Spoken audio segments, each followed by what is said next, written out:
Burkina, le plus grand camp d'entraînement terroriste détruit. Pour plus d'informations après le générique. Bienvenue sur la Ligue planétaire.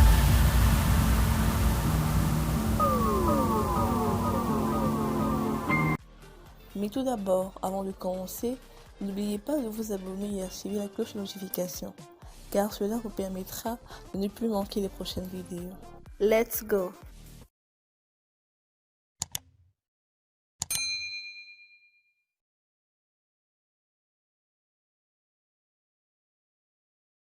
Ouagadougou, 19 décembre 2023, AIB, les forces combattantes, avec l'appui des vecteurs aériens, ont détruit, ces derniers jours, au moins 3 bases terroristes dans la boucle du Mouhoun, leur permettant de s'emparer d'une importante quantité de matériel de guerre, de vivres et de médicaments. À Komaïanga, dans le centre-est, les moyens aériens ont observé pendant plusieurs jours un camp d'entraînement terroriste, avant que les forces n'interviennent pour neutraliser ceux qui se préparaient à attaquer des innocents. Suite à des incursions terroristes dans le département de Bondoukui dans la boucle du Mouhoun, les unités du 10e bataillon d'intervention rapide, BIR, ont lancé des offensives risquées et audacieuses pour traquer l'ennemi, a appris l'AIB mardi auprès de sources sécuritaires.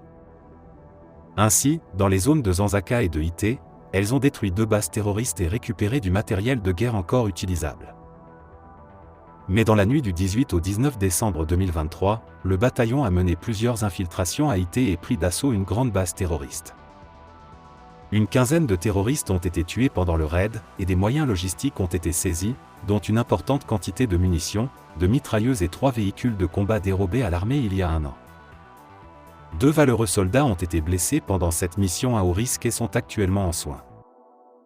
Sur le front centre-est, les radars de l'armée observaient depuis un certain temps un camp d'entraînement terroriste, situé à une vingtaine de kilomètres à l'ouest de Komaïanga, entre Komaïanga et Nasiaboani. Ils ont ainsi repéré des criminels s'entraînant intensément chaque matin pendant des heures, vraisemblablement en vue de commettre bientôt des attaques. Après plusieurs jours d'observation, les pilotes ont décidé de mettre fin à la recréation. C'est alors que, dans la matinée du mardi 19 décembre 2023, des criminels ont été visés pendant leur pause et neutralisés sur le champ. Leur camp d'entraînement sera complètement détruit par un missile à très forte charge. Les rescapés croyaient s'en tirer sans savoir que des unités du 11e bataillon d'intervention rapide, convoyées par hélicoptère, étaient en route.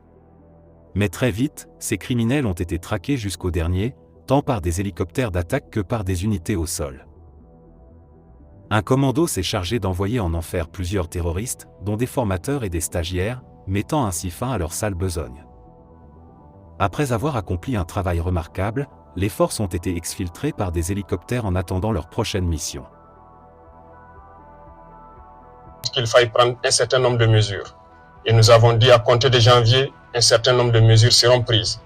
Pas pour mettre la pression ou pour empêcher certains d'exercer leurs fonctions, mais c'est pour le bonheur du Burkina Faso. Il faut que nous créions la richesse, que nous puissions employer nos jeunes. C'est dans ce sens que nous allons développer le commerce interne. Nos commerçants qui quittent les villes vers les campagnes, nous allons encourager à ce que ces produits qui partent vers nos campagnes soient produits au Burkina Faso. Donc, nous invitons tout un chacun à prendre cette donnée et à mûrir les projets nécessaires pour que, en 2024, nous puissions donc atteindre cet objectif-là. Sur le volet donc de la coopération, un bon nombre de partenaires ont refusé de nous accompagner, de nous aider à acquérir le minimum d'équipements. Jusqu'au jour d'aujourd'hui, certains équipements dont nous avons payé des avances auprès de certains pays qui sont favorables à nous les livrer, les licences ont été bloquées par d'autres États impérialistes